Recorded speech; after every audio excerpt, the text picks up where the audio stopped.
Bueno, estamos acá con Tania Bruguera y estamos con el Movimiento Internacional Inmigrante, ¿así se traduce? Movimiento Inmigrante Internacional. Movimiento Inmigrante Internacional, Immigrants Movement International, en Krems, Austria, Donau Festival. Y en realidad queremos que nos hables un poco acerca de tu proyecto.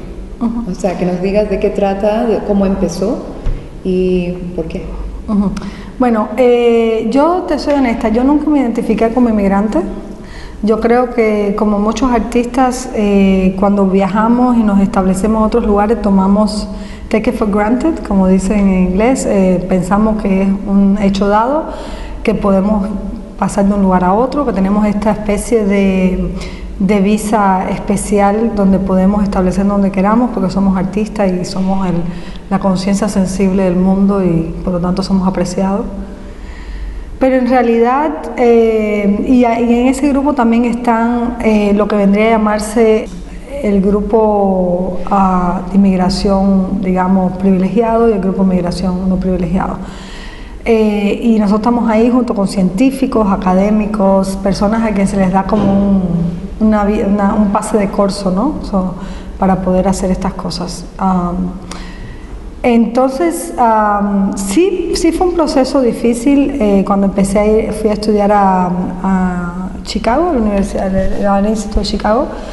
Pasaron muchas cosas, me sentí muy tonta, no entendía nada de las clases, las cosas que decían, los textos, fue una agonía ese primer semestre porque yo decía, bueno, soy tan bruta y no entiendo nada y no me acomodo y la gente me trata así como mal y yo hablaba una cosa interesante es que yo hablaba de una manera muy primitiva, o sea, yo tenía y tengo todavía un vocabulario en inglés muy limitado, aunque leo y todo, pues, y entonces eso hace que la gente piense que porque la forma de tu vocabulario es limitado, las palabras sean limitadas, el contenido también lo es, y a veces estás diciendo ideas que son muy complejas, pero de forma quizás que aparentan muy sencillas. Y esto yo creo que tampoco ayuda a la manera en que uno lo discrimina, incluso cuando entra en un espacio académico. Otra cosa que pasa cuando entras a ese espacio académico es que tú vas ahí a ser colonizada mentalmente. Es decir, a mí nadie me dio la oportunidad, digamos, o nadie en una clase habló del arte latinoamericano. Por lo menos yo fui en el 99, ahora quizás las cosas han cambiado un poco, pero por ejemplo no había ninguna clase de performance latinoamericano. No había ninguna clase donde, por ejemplo, cuando yo decía que a mí no me interesaba el performance de los Estados Unidos y que yo no me interesaba la narrativa desde el punto, utilizando el I, es decir, el yo, me interesaba la narrativa, es decir, de hecho no me interesaba la narrativa, me interesaba el gesto. Como una manera de comunicación social. Había como un vacío de comunicación entre yo y esos profesores, había como un estado en que yo me sentía enrarecida, porque no tenía tanto diálogo, digamos, y la única solución tenía que aprenderme el guión, y era bien difícil porque no es un guión que a mí me interesaba. Entonces, yo creo que lo primero que uno tiene que hacer cuando es inmigrante, por lo menos nuestra categoría de inmigrante, que es un inmigrante privilegiado, etcétera, es también educar al otro en quiénes somos nosotros y no solamente tratar de asimilarnos o tratar de fit, tú sabes, y acomodarnos a la imagen que ellos tienen de nosotros, que quieren hacer. Porque en realidad lo que pasa muchas veces cuando tú llegas a un lugar es que la gente no quiere hacer su trabajo, la gente quiere que tú hagas el trabajo de acomodarte, de aprender el lenguaje, de aprender sus costumbres, pero no quieren ellos hacer el esfuerzo de saber quién tú eres, ¿no? Y es la primera batallita que hay que echar. Eso, bueno, pues así todo, yo no me identificaba como inmigrante. Porque ¿Y también, por qué? ¿Porque eres de Cuba? Lo que pasaba es eso, lo que pasaba era que decir soy inmigrante siendo cubana significaba que yo estaba acogiéndome a una cosa con la cual yo no estoy de acuerdo en Cuba, que es que todo el que se va es porque está en contra del gobierno, que no está a favor del socialismo y que es una persona non grata que pierde todas sus cualidades humanas y sensibles y de todo tipo por haberse ido. lo que le llaman ellos los gusanos, ¿no? Y a mí no me interesaba aceptar esa separación entre cubanos de aquí a allá. Entonces para mí era muy importante decir que yo no me había ido. Era una manera de decir que políticamente me interesa una posición de contacto, que además me interesa hacer una crítica del sistema cubano desde dentro del sistema cubano, y también de que yo no estoy de acuerdo que hay dos tipos de cubanos. Entonces, pues, por eso, entonces, como yo no me identificaba. Pero una vez que me fui para Francia, porque yo me fui a los Estados Unidos, una vez que yo me mudé para Francia, ahí me pasó dos cosas, que empecé a tener el mismo problema digamos, de comunicación, y yo hablo francés, vaya, un poquito, no tanto, pero un poco, y, o sea, yo entendía lo que la gente hablaba, pero había un problema cultural, unas barreras culturales, y que tuve que renegociar de nuevo, tuve que volver a renegociar quién yo era, ya siendo una persona adulta, digamos, ¿no? Y empecé a encontrar las mismas situaciones de cuando por primera vez en el 99 yo fui a estudiar, y entonces eso me hizo pensar mucho, y estaba yo estaba en París cuando fueron los riots, las sublevaciones de los banlieues. Y fue una cosa bien rara, porque por primera vez yo veo mucho las noticias, pero por primera vez yo estaba en el lugar donde estaban pasando las noticias. Y entonces yo veía las noticias por el televisor y salía a la calle. Y entonces ese contraste entre las noticias y la calle, entre ver la manipulación que estaban haciendo sobre los inmigrantes o las personas de descendencia inmigrante, y también el hecho, una cosa muy sencilla, un día estaba caminando yo con una curadora amiga mía y un artista que me estaba presentando. Estábamos caminando por la calle y encontramos una pistola rota, o sea, que es algo casi imposible, o sea, se hacen para que no se rompan, y estaba rajada. Yo la cogí, después me asusté porque dije, tengo las huellas en la pistola, o sea, yo la cogí, y para mí fue tan intenso ver una pistola rota, acordarme de todas las imágenes que estaba viendo de cómo le estaban entrando a golpe a esos inmigrantes, como habían matado dos muchachos adolescentes, o sea, que yo empecé a pensar, bueno, es que nada más tenemos los inmigrantes la opción de hablar a través de la violencia, es que el único canal que nos van a permitir es el de abusarnos y demostrar que nos están abusando a través de ser, o sea, como un lenguaje donde no hay comunicación, sino que tienes que demostrar a través de la violencia, ¿no? Y entonces empecé en ese momento, así literalmente en ese momento dije, el problema aquí es que los inmigrantes no tienen porque tienen mediadores políticos. Ellos deben ser los que tengan su propio acceso directo a la política, para que ellos puedan cambiar la política, porque se puede hacer mucho activismo, se puede hacer, pero es tan lento, ¿no? Y en ese momento pensé, quizás la solución sea entrar a la política directa y que los inmigrantes directamente estén en el centro de poder y puedan dar su opinión y cambiar las leyes, porque nadie las va a cambiar para ellos, nadie les importa. Y entonces ahí se me ocurrió hacer el Partido del Pueblo Migrante, que es la idea original de este proyecto. Ya, entonces querías entrar a la vía oficial política, sí, a través de una organización que iba a reunir a todas estas personas de diferentes lugares, diferentes situaciones, sí, pero bajo el término inmigrante. Que ahí hay muchas complicaciones, porque por ejemplo la primera complicación es que los activistas no confían en los partidos políticos, porque han sido todos traicionados por los políticos, o sea, los usan para ganar simpatías, para limpiar imágenes políticas, y después que ya son elegidos, pues como no pueden presionar, pues ya. Entonces ese es un primer problema. Otro problema que me encontré fue que cuando me empecé a reunir con distintas asociaciones en Francia, que las algerianas fueron las que más me impresionaron porque son las personas más preparadas políticamente, los demás de otros países eran mucho menos. Había una asociación panafricana que era bien interesante porque venían gente que ya venían de países con una preparación fuerte también, postcolonial, y eso, y hacían como sesiones de discusión sobre sus propias historias, de sus propios países, sus propios héroes anticoloniales. Pero bueno, cuando me empecé a reunir con todos ellos un poco para hacer un trabajo de campo y eso, me di cuenta también que había un problema entre los mismos inmigrantes, en el cual ellos no se asociaban por la experiencia generalizadora, quizás que sí, es muy a gran escala, por lo tanto no tiene todos los detalles, por lo tanto no es tan justa, pero bueno, la idea de asociarse todos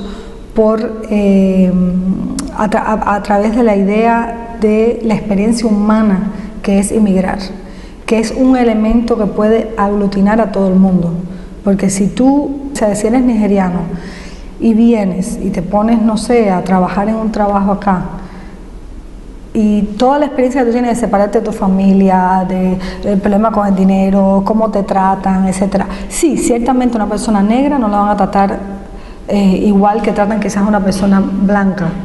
Es cierto que una persona que viene de, digamos, de un país que ya ha sido colonia de ese otro país, por lo tanto hay mucho prejuicio contra esa persona, no lo tratan igual que una persona que viene de otro país quizás al mismo nivel, digamos, Europa, algo así. O sea, hay muchas cosas que no son lo mismo, pero precisamente por esas separaciones que no se acaba de hacer nada, porque no se puede empujar si no todo el mundo no se reúne en un grupo. Temporalmente, a nivel táctico, no es que tengamos todos que ser los mismos, no somos iguales, pero tácticamente reunir a todo el mundo en la experiencia de lo que es, digamos, humana, de discriminación, ¿no? Y de faltas de derechos. Y entre todo el mundo unirse.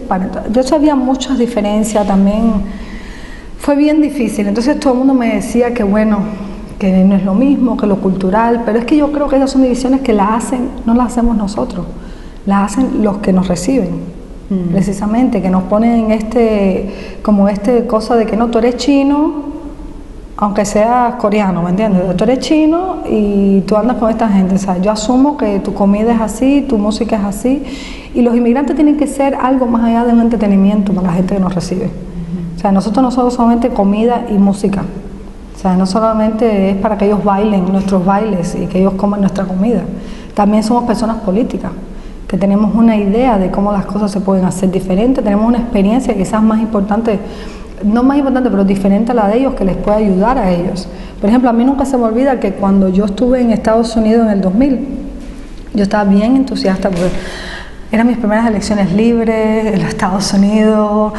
La propaganda total y absoluta. Me senté con mi newspaper, mi papel, con todo el mapa, un lápiz, mi Coca-Cola, por supuesto, el televisor, a ver las elecciones.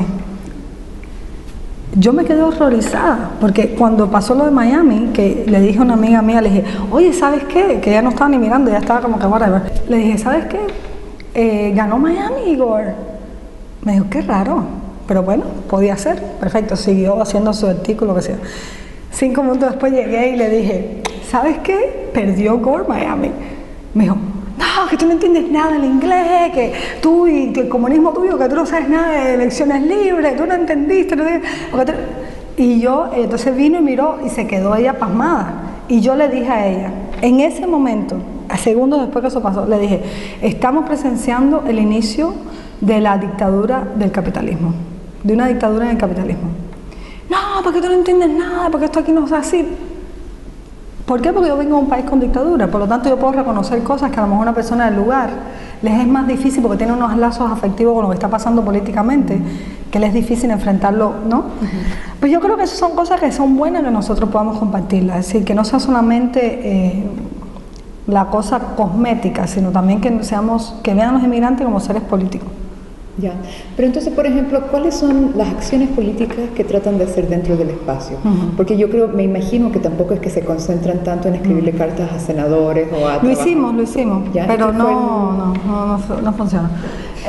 Fue bien interesante porque le escribimos a todos, nadie nos respondió. Obama respondió, es decir, la oficina de él respondió y solamente le respondió a la única que era norteamericana del grupo.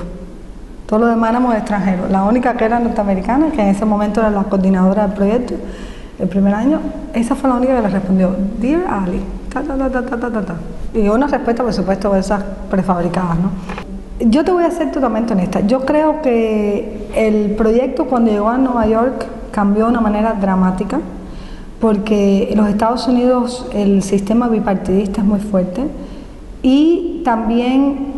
Y ahí vienen los problemas que hay con arte político e instituciones, que las instituciones que me acogieron, que fueron Queens Museum y Creative Time, ellos parece que pensaron, cuando yo dije partido político, que era como, todo en el mundo del arte, todo es simbólico, es un juego, es como vamos a probar, vamos a divertir, o sea, y yo no, yo cuando digo voy a hacer una cosa la hago de verdad, lo trato lo más posible. Entonces, y eso viene en mi formación de performance también.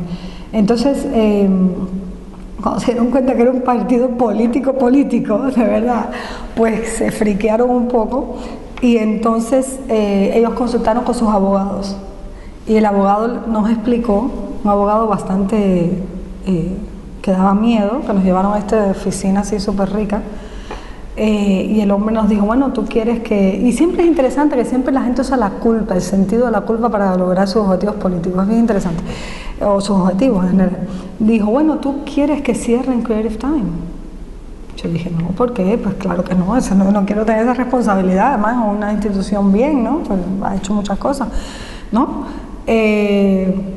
No, porque si haces eso, están violando el 503(1)(c) status, que es el estatus para aceptar, para no pagar impuestos, excepto de impuestos que tienen las organizaciones sin fines de lucro.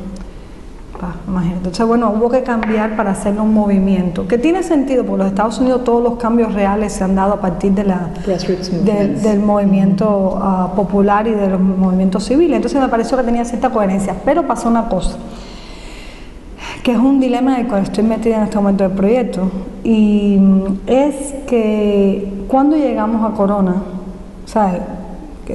Tom, el director del Museo de Queens, me dijo, ¿por qué no hacen Corona, que es el lugar de mucho? Digo, bueno, perfecto, vamos para allá. Fui, me encantó ese lugar porque desde ahí, bueno, donde vivo no se habla ni inglés. O sea, a mí el inglés se me ha ido olvidando porque, bueno, no se me olvida porque viajo mucho, pero de verdad que no lo usamos tanto realmente, ni en la bodega, ni en ningún lado, ¿no? Claro, al llegar ahí pasó una cosa. Tú no puedes ser un artista que llega, hace tu proyecto de partido político y te vas echando. Entonces, ¿qué pasa? Como llegué ahí, yo llegué con mi idea, mi primer año yo estaba medio en las nubes, sí, vamos a hacer esto, vamos a hacer lo otro, no sé qué.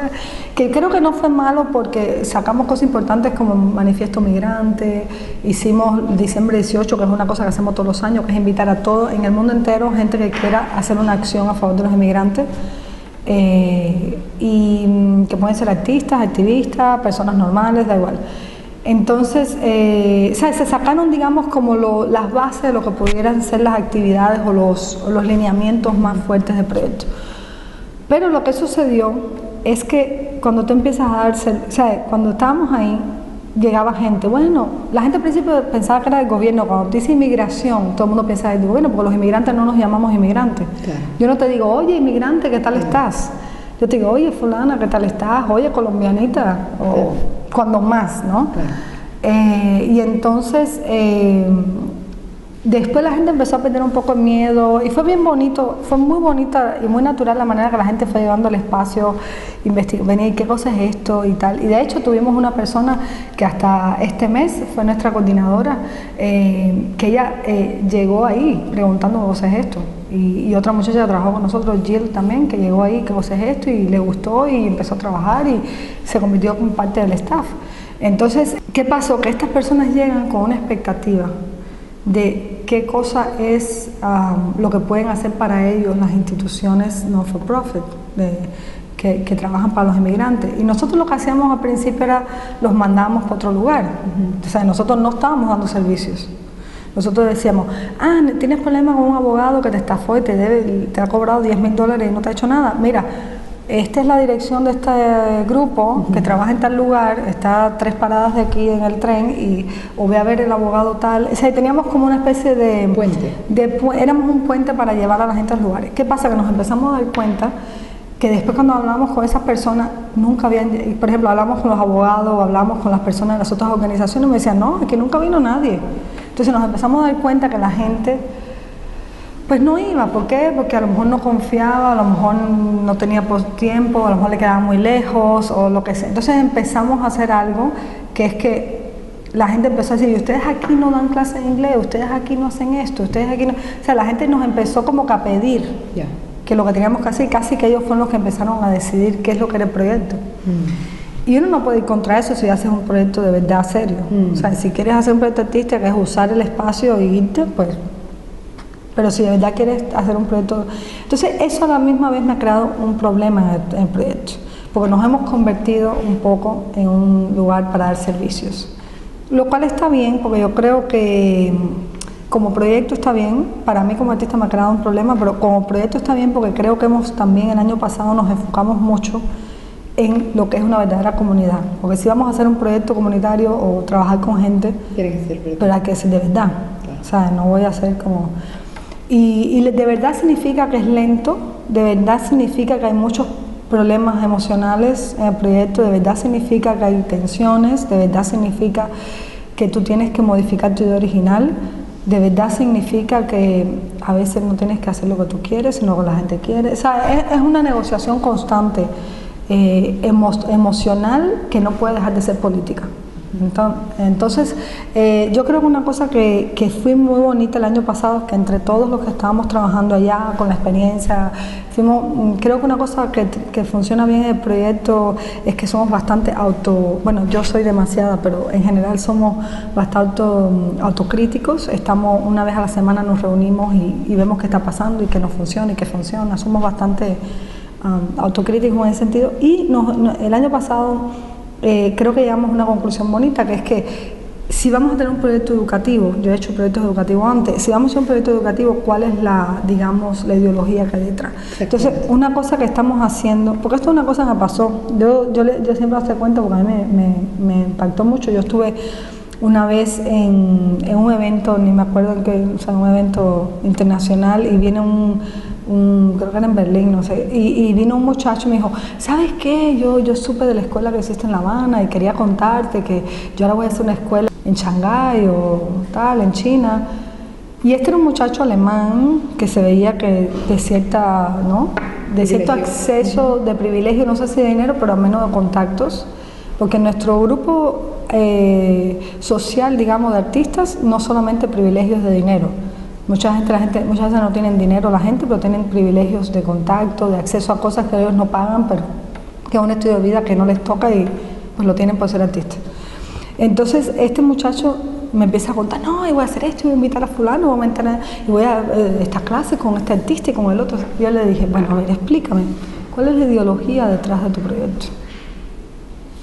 Silencio. Y ¿sabes qué? La educación es un instrumento del poder. La educación no es un elemento de entretenimiento. El tipo se quedó así callado y me dijo, gracias, voy a pensar. Y más nunca lo he visto, más nunca se ha comunicado conmigo, no sé en qué quedó su proyecto, pero creo que eso son cosas que son importantes que la gente tenga en cuenta, sobre todo ahora porque yo pienso que en el mundo del arte hay una banalización, que es como casi que a veces sientes que el proyecto del mundo del arte es banalizar las cosas. Casi que parece. O sea, yo estoy muy preocupada ahora porque ahora el arte social se ha convertido como en el new trend. Todo el mundo quiere hacer arte social, pero lo están banalizando. O sea, el arte social no es para no sentirte solo. El arte social es para joder el sistema. El arte social es para challenge, para retar las estructuras que están establecidas y ver qué otra cosa se puede construir. Entonces, la manera que estamos trabajando es que usamos conocimiento creativo, es decir, cómo utilizamos el arte dentro del proyecto de conocimiento creativo, con el conocimiento práctico, porque esas personas necesitan cosas prácticas para navegar la realidad y para resolver sus problemas y para, tú sabes, estar más preparado con más herramientas. Que la suma de esas dos cosas, el conocimiento creativo y el conocimiento real, práctico, lleven a un conocimiento político. O sea, ese es como eso que tenemos ahí. Bueno, lo que te iba a decir es que, por ejemplo, hablando de la ideología que existe dentro de, por ejemplo, la forma en que se acoge el inmigrante, pero nosotros tuvimos la experiencia de trabajar con inmigrantes en California, por ejemplo, y allá hay una escuela gratis, ¿no? Es la escuela de la comuna en Santa Cruz, pero es bastante diferente, por ejemplo, el círculo de inmigrantes que llegan a esa parte en California, el borde se siente bastante fuerte. La mayoría son mexicanos, pero también hay chinos, también hay gente de Europa del Este, y hay una interesante fracción que existe, o sea, difracción que existe también entre ellos, que claro, los mexicanos como que entre ellos son muy amigos, pero de repente no se y es una inmigración que quizás se siente con más derecho. Claro, porque eso es su territorio que le han quitado. Exactamente. Ese es el territorio que le han quitado a ellos, ¿no? Pero una de las cosas que nos fijábamos era cómo los libros, justamente, qué es lo que te enseñan cuando te enseñan inglés. Algo que pareciera ser inocente, en realidad está enseñando al inmigrante cómo ser una parte de sociedad que no vaya a ser un ente político o que no vaya a ser una persona que va a aspirar a ser más que alguien que limpia el baño. Entonces siempre, por ejemplo, fulanito en el libro está limpiando el baño. Nunca ves una representación de fulanito que está haciendo otra cosa. O que se va para la calle a protestar sus derechos, o está enfrentando a que lo está, pagando su trabajo que no le paga. Exacto. Nosotros no, eso no es invento de nosotros. Nosotros nos hemos, digamos, apropiado de muchas estrategias de otras organizaciones con las que hemos colaborado. Nosotros colaboramos como con 30 otras organizaciones. Nosotros casi que somos un lugar de, ¿qué es eso? Lo que es un movimiento, ¿no? Un lugar de encuentro de muchas distintas cosas. Y por ejemplo, nosotros a través de otra organización también de allá, que se llama NICE, pues aprendimos esto de que el inglés, conociendo tus derechos. Y por ejemplo, todas las clases que nosotros damos tienen 2 o 3 intenciones. Ninguna es una sola intención, nunca es para aprender inglés. Claro. Por ejemplo, tenemos la clase de aprenda sus derechos a través de hablar inglés, y entonces ahí todos los ejemplos son esto, es decir, ¿qué pasa si tu patrón no te paga? ¿Cómo tú le pides tus cosas? Y ahí vas aprendiendo inglés, porque aprendes cuál es el día de la semana, aprendes tu nombre, aprendes todo, ¿no? También teníamos una clase de inglés para los que querían hacerse ciudadanos, que es otra cosa interesante, porque a veces entre los mismos inmigrantes, una vez que tienen sus papeles, ya se olvidan. Sí, claro, para tener solidaridad con... Exacto. O son hasta los mismos que van y oprimen a los inmigrantes que llegan. No, la mitad de los casos nosotros mismos son gente que tiene sus negocios, o son inmigrantes que ya son legales, o ya tienen sus papeles, y ellos se aprovechan de la desgracia del otro. Así que no es tan fácil la situación. Y entonces también tenemos una clase que a mí siempre la saco de ejemplo porque me gusta mucho, que es una clase de inglés a través de historia del arte para las mamás que no tienen trabajo y que se quedan en la casa. Pues con esta clase, ¿qué es lo que hacemos? No es aprender inglés para aprenderte el nombre del cuadro, pero ahí aprendes los colores, aprendes qué es un paisaje, pero también aprendes cuál es gender studies. Ahí aprendes qué cosa es ser una mujer, cómo te ven como mujer, cuál es la imagen que tú produces, cuál es esas identificaciones de políticas de género. Y a partir de ahí, de hecho, salió dentro de esa clase que había un problema de violencia doméstica, y de ahí salió que estamos haciendo ahora un curso sobre violencia doméstica, porque en esa clase salió el problema. O sea, es decir, todo tiene como un doble fondo o triple fondo. Y por ejemplo, ¿qué pasa con la racialidad? O sea, me imagino que eso también es uno de los temas grandes dentro de lo que es. En realidad nosotros, la comunidad que tenemos, hay pocas personas que no sean... Bueno, tenemos personas indígenas, tenemos muchas personas de distintas etnias indígenas, no solamente de una, de distintos países, de Guatemala, Ecuador, México. Hemos tenido poca gente del Caribe negro, muy poca. Hemos tenido poco también South Asian, que le llaman, pero estamos ahí, estamos trabajando más bien la comunidad latina, que es lo que más hay, y estamos un pequeñito con los chinos. Y por ejemplo, una manera de unirlo los dos es que los chinos, que en realidad generalmente son mujeres las que vienen, nuestro proyecto se ha convertido bastante orientado hacia la mujer. De hecho, estamos haciendo proyectos ahora para los hombres, porque como nos dimos cuenta que había mucha... aunque tenemos cosas de niños hasta adultos, o sea, tenemos todos los programas para todas las edades, ¿no? Y ellos, por ejemplo, estas mujeres chinas, por ejemplo, la manera de unirse con las latinas es a través del idioma, porque ellas están aprendiendo español. Como están en el barrio, pues están aprendiendo español, y entonces hablan con las que son... Y es como ver cómo empezamos esas relaciones naturales, de que tú puedes hablar conmigo, puedo hablar contigo, y somos diferentes, pero somos iguales, y lo bueno es que somos iguales porque somos diferentes, ¿entiendes? Entonces, pero yo tengo una inquietud. Porque... Ahora, el problema del proyecto es que se ha convertido en un centro comunitario de servicios, y a mí eso me causa como artista un problema, porque ese no es mi finalidad. Mi objetivo no son los inmigrantes, o sea, mi objetivo son los políticos. Ya, pero eso justamente es lo que quiero hablar contigo. ¿Qué significa la política? No sé si sabías, pero yo he estado corriendo por la presidencia mundial desde hace 2000, no, o sea, desde el año ¿qué 2000. Tal? Y bueno, y parte de mi proyecto político es justamente cuestionar... Bueno, pues te pones tu pinto del tiempo ahora cuando vayas a hacer tus declaraciones para que nos apoyes. Claro, es como... Te podemos dar 200.000 votos de migrantes. Excelente. No, pero lo más divertido para mí es que en realidad la razón que empezamos esa campaña fue porque en cierto modo no lo tomo en serio como tratar de inscribirme dentro del registro oficial, Porque yo creo que hay un límite en cuanto a lo que se denota la política dentro del sistema político. Hay una diferencia de hacer política sin tener que trabajar dentro del sistema oficial de Estado o, por ejemplo, tratar de ganar un partido. Entonces, por eso es que yo siento que en tu trabajo, por ejemplo, siempre es político, pero no significa que tú a través de tu trabajo estás tratando de ganar un puesto dentro del gobierno, ¿no? Hay una diferencia entre hacer política y ser político. Entonces, ¿cuáles son? O sea, yo creo que el fuerte tuyo es justamente esta resistencia hacia la institución que ya existe, hacia... Aunque yo me meto en la institución. Claro, te metes, pero eres un tipo de parásito institucional, ¿no? Uy. O sea, pero yo lo digo de una forma alabadora. Sí, no sé lo que... De pronto me lo imaginé. pero vamos a decir que se tienen que usar esos medios. O sea, me parece... Hay muchos medios, no hay un medio. Yo creo que lo importante es que haya una pluralidad de voces y que todo el mundo esté empujando y que nadie, como dicen en Cuba, cuando se cae el burro, le metes la patada. ¿Entiendes? Y cuando pase algo, ahí tienes que empezar a pinchar. O sea, no se puede... Perdón. Entonces, pero es interesante, porque, por ejemplo, yo estoy haciendo este proyecto, la gente no me estaba tomando en serio al principio. Ahora las demás organizaciones, si saben que existimos, nos llaman, es decir, ya hay quizás como una credibilidad de que existimos de verdad, porque de verdad damos los servicios. Eso por un lado. Por otro lado, hay un problema con el arte y la política que es muy fuerte. Hay varios problemas. Uno es que no nos toman en serio. Los políticos no nos toman en serio. Entonces es difícil que desde el arte tú puedas hacer un cambio político si el político y la gente, las masas no te toman en serio. La gente tiene un acceso a la política, al arte, donde el arte sí puede hacer cierta influencia, porque tú puedes cambiar ciertas maneras de pensar, puedes meterle el bichito adentro a la gente para que cuando vea una imagen ya no la vea igual, ¿entiendes? Que cuando oiga un discurso se acuerde de ese otro discurso que oyó.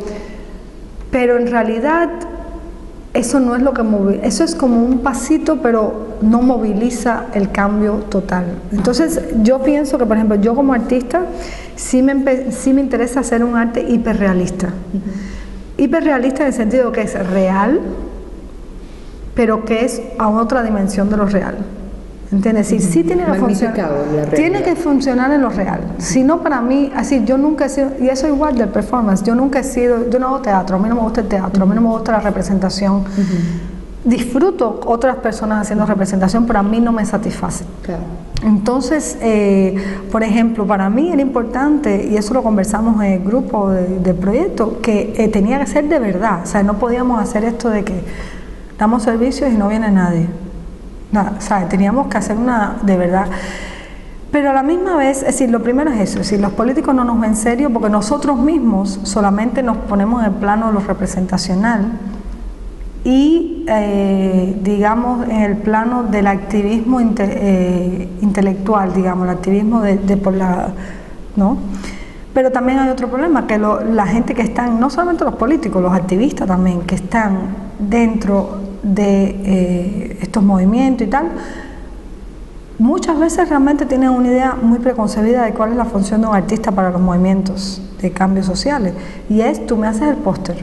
Es irónico porque ese póster lo hicimos nosotros, pero bueno, tú me haces el póster, tú me haces el dibujito para el imprint, el periódico que vamos a hacer. Y sí, a lo mejor yo te hago el póster porque para mí es una táctica para introducirme dentro de tu grupo y poder entrar en el diálogo contigo, pero yo no quiero ser un ilustrador de un movimiento social. Yo quiero ser una persona que es un ciudadano activo, que tiene una preparación con estos instrumentos, que son instrumentos de comunicación, instrumentos de proyección de futuro, de visualización de cosas que te pueden ayudar a ti, como mismo tú tienes otra preparación, ¿no? Entonces yo creo que hay que crear una igualdad también entre cuál es la función de un artista en cambio social y la función que tiene un organizador de comunidades o no sé, un teórico, ¿me entiendes? Sí, porque también hay una desfase ahí clasista un poco de cuáles son los roles. Pero lo irónico es que yo sí estoy tratando de meterme en política real. Porque con este proyecto la idea era meterme en política real. Lo que pasa es que ya te digo, yo estoy bien descontenta porque por un lado estoy feliz porque cada vez que veo a la gente en el proyecto de verdad que me siento bien contenta y me da como una cosa por dentro que no me da nada más en la vida, ¿no? O sea, una satisfacción. Pero a la misma vez como artista estoy como muy... como que tengo que volver al proyecto original, que es cambiar la ley, es cambiar, tú sabes, hacer otra cosa que es más real. Bienvenido a la televisión abierta.